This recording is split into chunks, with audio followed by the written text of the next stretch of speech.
WCEG network on the WCEG Talk Radio. We are the worldwide community empowerment group where we speak life into the community. I am Dr. Dolapo Babalola. I go by Dr. Babs. I am a physician and the founder of Living at Your Finest Wellness, which is a holistic direct primary care practice in Marietta, Georgia. I get the privilege to practice comprehensive patient-centered and personalized healthcare services for individuals and families.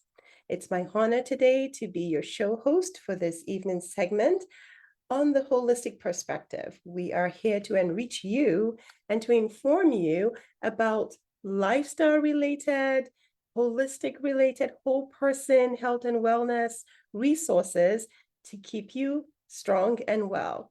So May is Alzheimer's Prevention Month. It's also Old Age Month. Never knew that there was such a thing as that. But yes, this is the month where we're bringing awareness to cognitive health and brain health and mental health. There's so many things, but today I want to focus on Alzheimer's, right? What are our preventative measures? I know I get concerned about it. I know the statistics is increasing day by day. So the question that I have for you as we go through this segment today is, what are you doing to reduce your risk for memory impairment? All right, so let me ask that question again. What are you doing to reduce your risk for memory impairment?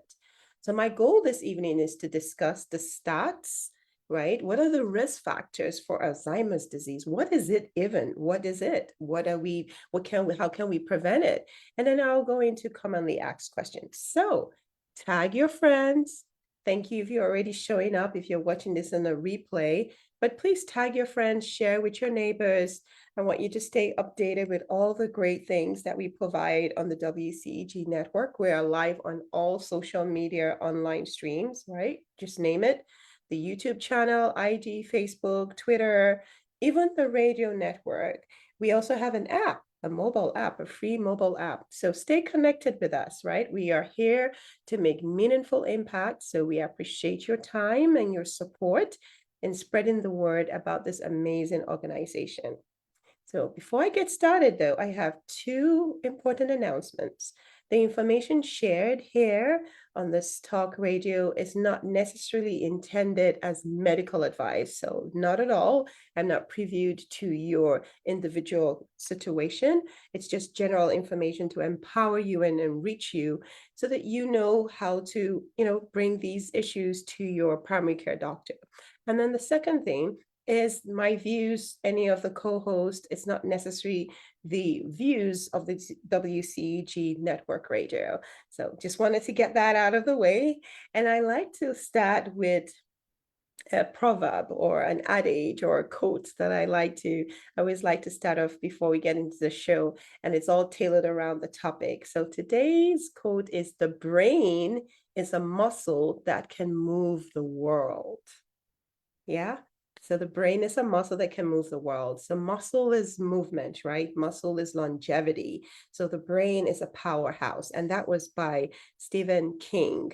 So bear that in mind. There's a lot that we can do with our brain, but if we don't use it, we're going to lose it. All right, so let's get started. First and foremost, let's start with what Alzheimer's disease is. You've probably heard it before and you're wondering, what is it? Okay, maybe memory issues, but just so that you know, it's a progressive form of dementia, right? And in a broader term, it negatively affects the memory, the thinking, and behavior. And unfortunately, Alzheimer's in the past, it was 65 and above that were at risk, but now we're finding that it's even occurring much early in the 30s, 40s, 50s. Younger onset of Alzheimer's is becoming more rampant, right? And we need to do something about this because doesn't look good at all. And so the important Alzheimer's fact to ensure that we are all conversant is that when we talk about Alzheimer's and dementia, they're not the same thing. Alzheimer's disease is a type of dementia. There are different types of dementia diseases, but Alzheimer's is a type, all right? And it's gradual. It can affect not just behavior, it can affect memory. There's so many things that occur. And again, 65 is when you typically see it, but recently we've been seeing that it starts much early. There's not one particular thing that we say can lead to Alzheimer's disease. It's multiple things, right? And the symptoms, as I already mentioned, memory loss, trouble focusing, trouble with speech. It can decrease your judgment. It can affect your hygiene, your personality. There's all these things that gradually worsens, and there's several stages. So it could be as simple as just not remembering short-term memory, and it can advance to not even knowing where your keys are. I know that sometimes when I can't find my key, I'm like, oh my God, what's going on with my brain? What's going on? And I'm sure probably you might know somebody that has had memory issues or personality or withdrawing from friends and neighbors. So it's a cascade of symptoms that tend to occur. So the commonly asked question, how do you diagnose it? If just because you can't remember does not mean you have Alzheimer's, how then do you diagnose Alzheimer's? So the important thing is to find out what are the risk factors, right? So risk factors, just certainly genetics is one, but genetics is not everything.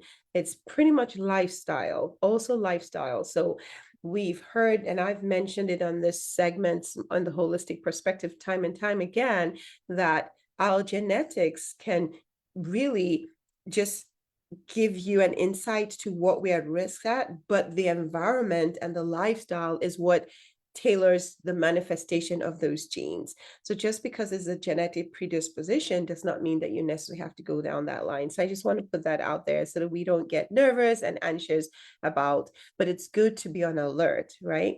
So how is it diagnosed? Most times, more than likely, is by doing a head CT to see what's going on, if the brain is shrinking, no longer as vascular as it needs to be.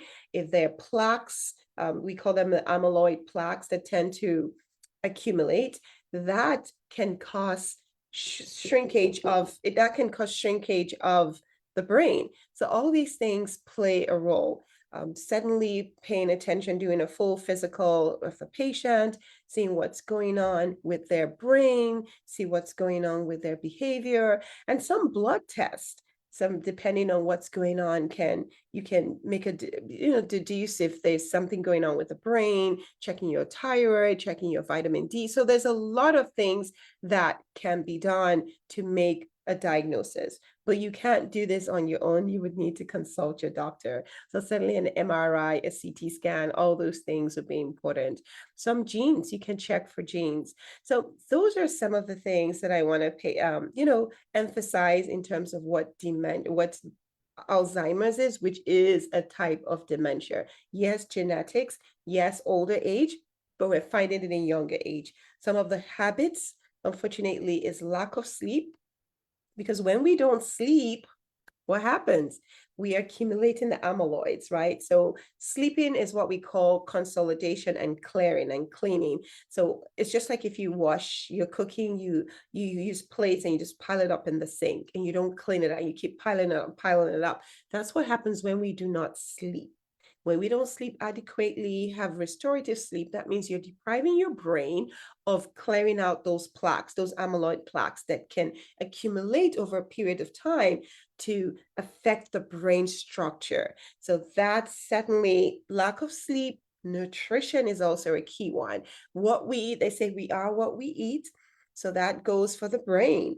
The brain needs to have the right nutrients to be able to function properly. So there's the lack of sleep. Stress also can lead to brain issues, poor brain health. So today we're talking about better brain health. It's so important. So let's dive into some of those things. And I want to share the research behind it to better brain health, because it's so important that we pay attention so that they say when we do better, when we know better, we can do better, right? So let's talk about 10 brain health facts, okay? So the first one is positive relationship and meaningful social connections. It can impact our cognitive health and contribute to longer and more fulfilling life. and this is studies. Studies have shown it time and time again. There is an area called blue zones. You might have heard of it. That is an area where people live into their hundreds, and they not just live, they're healthy. They live long, well, healthy. They attribute a lot of their good health, not just to nutrition, which I'll talk about, but social connections, meaningful social connections, positive relationships. Very, very important. And this source is from a Harvard study of adults' development. So, very important that we engage with one another. Now, you can be an introvert, but still have meaningful relationships. It doesn't mean that you have to be everywhere doing everything. It's just having those meaningful relationships that would help to promote cognitive health. 2, exercise. I'm sure you knew I was going to go there, right? Exercise plays a crucial role in developing a healthy and resilient brain. Why? Because of the blood flow, because of the mental health. You know, this month is mental health awareness. So mental health is so key. Just as our physical health matters, our mental health matters. Even if we're healthy physically, but if our brain is not working as well as it should, it's going to affect everything. So in terms of exercise, it plays a crucial role in developing a healthy and resilient brain. It definitely mitigates just the impact of negative factors. So with exercise, you have the feel good hormones, you have the increased blood flow, you have the muscle stability. There's a lot of benefits. And when I say exercise, I don't want you to be afraid of that it has to be 1 hour or 2 hours in the gym. Pretty much what I'm talking about is just any form of movement. Any form of movement is better than no movement. Number 3, this one is important, especially since this month is Old Age Month. I think it's something like that, the awareness month. When people retire, for whatever age, of course, older people tend to retire, but we've seen some younger people are retiring. When you retire, you don't want to have mental retirement. No, because whenever we don't activate our brain cells, they're going to shrink. It's just what it is. You're not stimulating yourself. Your brain is not feeling challenged, right? So people who retire and do not maintain similar levels of cognitive complexity during retirement experience a cognitive decline. So even if you haven't retired and you're doing the same thing over and over and you're not challenging yourself, I want to challenge you today to consider a hobby, consider something different, something new to ignite your brain, to make it, increase blood flow, increase just increase strength and resilience, and all those things would be so important.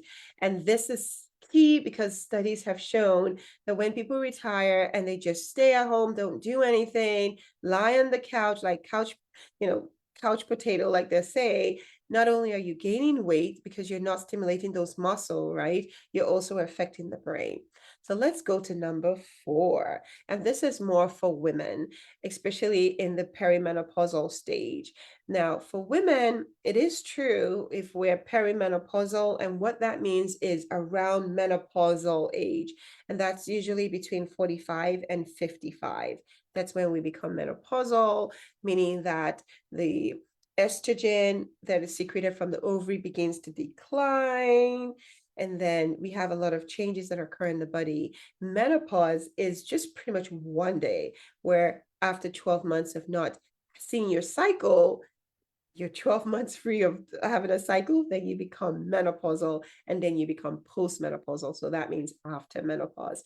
A lot of changes happen, a lot of hormonal things happen, the estrogen effect on the brain, all those things are things for us to be very mindful. So even more so for women, of course for men too, but we need to be aware of that psychological and neurological transition phase for us. So more so here, we have to have a healthy lifestyle that can, all the changes that is going on in the hormone. If we have a healthy lifestyle in terms of nutrition, exercise, sleep, all of that, it will help to negate all the transitions, all the things that occur all together. All right, so that's so important. Number 5, oh goodness, now we're going to talk about our health, right? We're going to talk about foods and what we eat. Food is so important to the brain. It's just pretty much how do I say, it's the powerhouse. So we are the temple. What we put in ourselves, it doesn't just go away and just, decides or does whatever it wants. It's, it metabolizes to do either good or bad, right? And you might not immediately see the effect because the body is very forgiving, but it is taking a toll on the body. So having said that, we need to prioritize healthy foods that have been shown to help with the brain health. And things like the bigger, like the micronutrients, which is carbs, protein, and healthy fats, right? So important. And the micro, that's the smaller ones, the minerals and the vitamins. So things like B complex, so good for the brain. Vitamin D, sunlight, excellent for the brain, immune system. Omega-3 fatty acids, so important because it helps with brain health. So these are important things that we need to incorporate, and you need to make sure that you talk to your doctor to get the right one, because there's so many of those supplements over the counter. You're not sure which one really is the right one. I had a patient the other day that was like taking vitamin D gummies, and I mean, tons of sugar was in it. It didn't even have the amount that was necessary for the requirement based on the levels. So as much as I'm encouraging you to definitely ensure that you eat nutrient-rich foods, you want to be very careful with the supplements that you're getting the right one. Again, as the word implies, it's supplement. It doesn't mean it's the main source. Okay, number 6, we also need to be very mindful of our diets, what we're eating. So I talked about supplements, but the diet and the foods, the specific nutrients that play a significant role in brain health, we need to combine all of that. So fruits and veggies, very important because it has phytonutrients, antioxidants, anti-inflammatory. So we want to increase more of those and decrease inflammatory foods. My biggest nutrient dense foods are the fruits, the veggies. I talk about beans and legumes because they're fiber-rich foods and they're very good for the brain health. And I also talk about nuts and seeds. And nuts and seeds are key because it's healthy fat for the brain. It's also, so we're talking about pumpkin seeds, flax seeds, all those things are really good. And you want to take them in serving amount that will be beneficial for you. So that is number 6. Now, moving on to number 7, you guessed it. We haven't talked about it yet. So if you were thinking sleep, I'm going to say it again. Sleep is so crucial for brain health. I know that when I don't have a good night rest, I am forgetting things. I am not at my A game. So I know we are high professionals and we want to always skip on sleep because we have a lot to do. I am guilty, but I tell you the truth, we need to make an effort not to live a life of not sleeping because it will catch up. It will catch up. The reason why I already alluded to it, when we don't sleep, we have a buildup of amyloid, which is around the brain. And if it's not cleared and cleaned out, it constricts the brain. And it causes, of course, it will affect the amount of blood flow to the brain. In long term, it can cause all those memory decline. So untreated sleep disorders, things like sleep apnea, very important, restless leg syndrome, all of these increase the risk of Alzheimer's. So we definitely need to get it treated. Sleep apnea is just people that can't sleep effectively at night. So they're, they're narrow neck mass because of for whatever reason, and then it obstructs their sleep and they wake up suddenly. So that needs to be diagnosed properly and treated properly. So sleep, and sometimes we are the ones that stay in our way. So it might not be restless leg syndrome, it might not be sleep apnea, but maybe we're just on our phone, we're browsing through our phone, we're doing, burning the midnight oil. So we definitely need to just prioritize our sleep so that we can decrease the risk of Alzheimer's. All right. Now, 8, stress. We live in a stressful world. If it's not our own stress, it's stress from around us. And so we need to protect our space. And as much as we can't get rid of stress, we can manage the way we respond to it. And the best way that I will say, because I've suffered from stress issues and its complications, and I've learned not to get to the place where I'm so high up here and it's so difficult to come down. So it's a daily and a conscious effort to stay, the affirmations, the deep breathing, the journaling, all the things that will minimize my stress levels. Because if we're stressed, we're increasing cortisol levels, and cortisol is not healthy over a period of time. It can constrict the brain, it can cause fat deposition. So there's a lot of things that can go on if we have stress levels high persistently. Now, we do need the cortisol. It's good, the adrenaline. It's good to get us to do the things we need to do, but we're not supposed to stay in a stressed environment continuously. So that is another one. And then suddenly the last two that I want to share is our health markers. Have you seen the doctor this year? Can you imagine it's already May? Before you know it, it'll be June and we'll be getting into the second half of the year. So the question is, if you haven't seen your doctor in the last 1 year, do you know what your blood pressure is? Do you know what your cholesterol is? Do you know what your sugar is?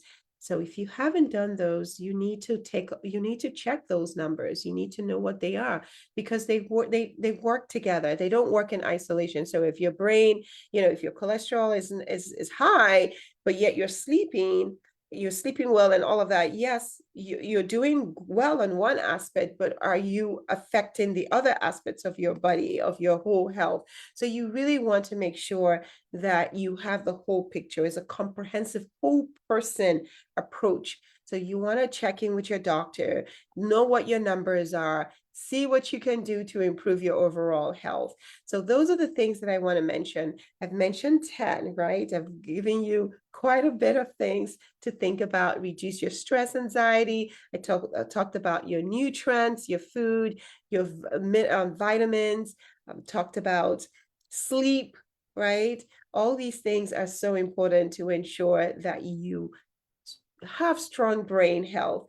Now, there is a checklist that I would like to share, and I'll put that in the chat box so that you can do this assessment, see if how you're doing. It's just 3 minutes. I took it myself, and let me see if I can put it here. Yes, I took it myself, and it was very, very helpful. Very helpful. It gives you an assessment of where you are, what you're doing, what you can do better. So I encourage you that if you want to protect your brain, I want you to do an assessment of your lifestyle. It's not to judge you, it's just to give you next steps, right? And when you do this quiz, it's 29 questions, it takes about 3 minutes. When you do this quiz, it will actually give you some suggestions, like what areas should you emphasize more of. So maybe exercise more, or maybe sleep a little bit better. So these are all the things that you want to explore so that you can have a healthier brain, because that's key. That's what we're trying to aim for.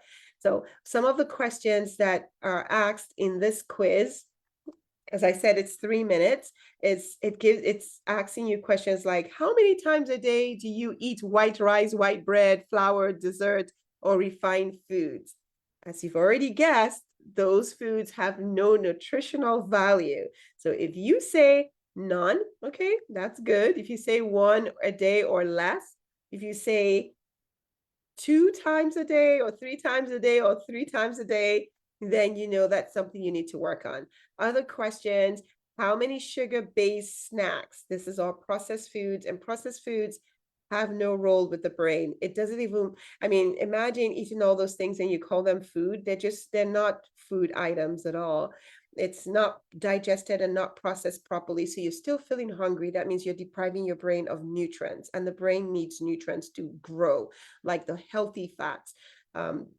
The days where we used to think that fat was bad for the brain, that's not true. It's healthy fat. Unhealthy fat would be the hydrogenated oils, right? The seed oils. So, and that is all found in baked goods, unless you're making your own snacks at home. All this, it's just unfortunate because I'm a sweet tooth, so I'm guilty. All those are unhealthy oils.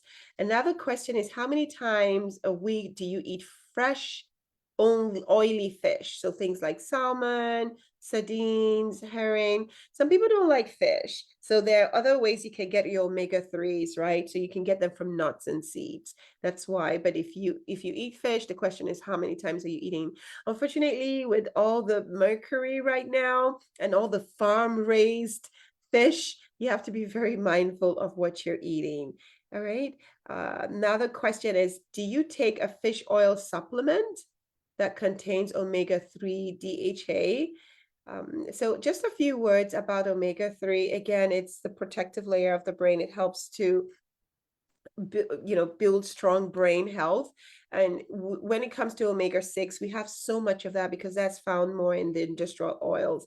So the ratio is just affected because we have more of the other oil than the oil that our brain actually needs. So we have to make sure that we get the supplement and you get the right one. Other questions: do you eat walnuts, pecans, macadamia, chia seeds, flax seeds? Those are questions that you would need to ask. Do you take a supplement? Now, when it comes to vitamin D supplement, you have to get your levels checked. So please, if you haven't checked your levels, make sure you do so, because how much, what dose you need, what supplement is dependent on, it's dependent on what your levels are. Okay. All right, so other questions in that, let me just go through the rest of the questions. How many servings of berries do you eat? Plums, cherries, all of these are important because of the nutrients that come from berries. So berries is one of those that increases blood flow. So if there's any fruit, please add berries, at least one serving a day, because it's known to increase blood flow. It increases vasculature. So increased blood flow, any form of berries, cherries, plum, all of these pomegranates, they're really good. So it's, if you can at least get one serving, that would be fantastic. Another thing is your veggies. So how many times are you eating dark green cruciferous veggies? That's things like broccoli, cabbage, cauliflower, Brussels sprouts. The greener, the better, because again, that does increase nitrites. Nitrites dilates the vessels, so increase blood flow to the brain. As you can imagine, the more blood flow to the brain, the healthier the brain. The less blood flow, the more unhealthy the brain is. So I'm already helping you answer these questions. There are other things in the question. It talks about how many times do you eat fried, deep fried, or brown food, including chips. Why do I ask that question? Because as you can imagine, the oil is hydrogenated oil. It's seed oil. It's not healthy. Now, if you, some people say the 80-20 rule, as long as you're not eating it all the time, you really have to be very careful. The majority of your meals are the healthy meals that is good for your brain. Question: do you smoke? Smoke decreases blood flow because it's like an obstruction. Imagine if this room that I'm in has smoke all over the place. You wouldn't be able to see me on camera, right? That's the same thing. When we smoke, all the fumes, all of that obstructs blood flow and nutrient flow. Other questions here: how much folic acid are you taking? Do you drink? How much physical activity? The recommendation is 30 minutes, 5 days a week minimum. You can do more, but start where you are, even if it's just getting up and moving. All right. So there are tons of questions here that I would like for you to please take your time and go over. And once you complete it, it's going to give you an assessment of where you are, and it's going to provide some suggestions on what you can do. So that's the quiz I would like for you to take. It's called Alzheimer's question review. It's a checklist. It was made, put together by experts in the brain world. So I want you to avail yourself of that information. So let's turn over now to commonly asked questions. So questions that have come up in the past. One that I myself have questioned is, okay, I can't find my key. What's going on? I always forget it. I don't know where I put it. Do I have memory problems? Well, that question cannot be answered in isolation. It's usually, doing a full comprehensive eval of what's going on. I typically in my practice, and even when I'm wondering if that's what's going on, is it a continuous thing? Is this happening all the time? Right? Are you, a lot of times we're so busy, we're constantly doing things and we're not present. So are you just so tired? Are you so busy that you're not present in any point? I know when I'm very busy, sometimes I don't even know how we're like in autopilot. I don't even know how I got to work, but I just got to work. So it's an assessment of what's going on. How often is it going on? How bad is it?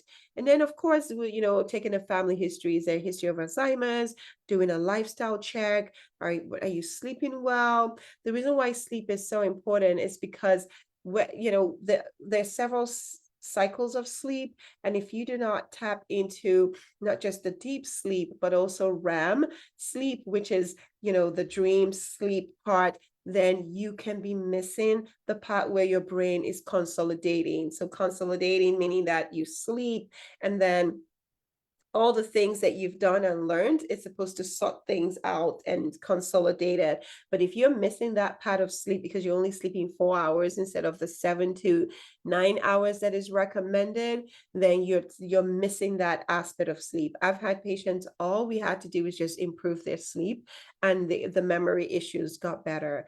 Also, it could be what you're eating. Again, like I said, the body is a temple. If we eat better, healthy foods, then the memory works a whole lot better. So it's a lot of things. It's not just because you're forgetting something that all of a sudden, oh, there's dementia, there's Alzheimer's. So it's a comprehensive eval. So that's the answer to that question. Another question is, well, what kind of test do I need to do? If I'm concerned that I'm having memory issues, I've done everything. I think I eat well. I think I move enough. I'm just forgetting. I cannot wrap my arms around, my hands around what's going on. So in that case, then we would need to investigate. We would need to do whether it's a CT scan of the head to see what's going on with the brain mass, an MRI, we'll do some blood work, make sure that we're not mimicking other conditions, right? So that will be the next step. And then having a sit down with your primary care doctor to see, based on the results, to determine what the next steps are. Now, the last question I want to bring up in terms of questions that I've heard for Alzheimer's is, what happens, how long, if you have it, what can you do, right? So you already have it, maybe you try to prevent it, maybe not. But I'm a strong believer that it's never too late, never too early to start to leave the healthiest you, the finest you. So even if it's just 1% better every day, you're doing your brain a whole lot of favor. So the question is, I do have a family member that the cognitive decline has already begun. What can we do? Well, then just do an inventory of what they're eating, what they're doing, and improve on it, right? There are medications, but most times medications are, because of all the side effects, they tend to use them when it's needed, when it's absolutely needed, right? So it's a lot of support care for patients that already have Alzheimer's, right? So there's a whole support system that is required, not just for the caretaker, but the caregiver, everyone. It's a support group. So, but my message here is, yes, if it's already begun and it's been concluded that that's what it is, confirmed diagnosis, then you can still prevent the progression. You can still prevent the worsening of Alzheimer's disease. So those are my 3 commonly asked questions and the way that I respond to them. So I hope that this has been helpful for you. It's very important that we get educated and we get empowered and know, with all the information that is on the internet, that we don't get lost in the midst of all the information, and we stay informed, and we do our own part. So as we come to a wrap, I want to empower you to take excellent care of your brain. In my opinion, it's one of the valuable organs that we have. It's a remarkable organ. So, and when we take care of our brain, we take care of every part of our bodies. When we take care of every part of our organ body, it takes care of the brain as well. So I am Dr. Babs, your host for the Holistic Perspective Show. I want to thank you for joining me today, learning about your brain, learning how you can keep it healthy and strong. The question again I ask is, now that you've heard, what are you going to do about it, right? What is the low-hanging fruit? Suddenly you can't do them all at the same time, but what are you going to do to prevent cognitive decline? I know that I'm going to continue to work on my sleep. I'm going to make sure that I move more. Those are some things that I'm going to do, because my brain is me. It's my memory, it's my personality, it's my joy, it's my experience, and we want to keep it strong for a very long time to come. So I hope this is valuable for you. I want you to know that you deserve to live at your finest always. And, this is our last episode for the season, and we will be on summer break and we'll return again in September. So I want to just encourage you to be safe, stay strong, and do whatever it is that you can to just stay healthy. So I leave you with this nuggets. It's another quote that I love quite a bit. It says, "Fill your brain with giant dreams, so it has no space for petty pursuits." I thought that was really cool.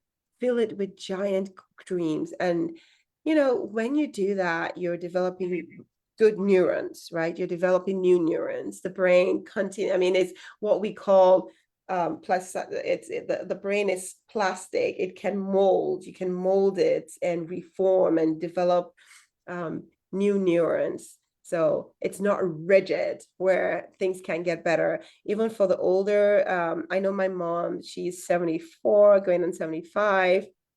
I know that she just wrote a book and it's really helped her to ignite her memory. She used to be really worried about her memory, but she's doing really well after she wrote a book about her life journey.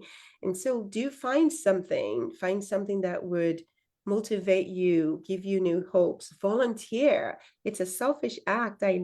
You're giving back, but you're helping yourself back in return. So there's so much that you can do.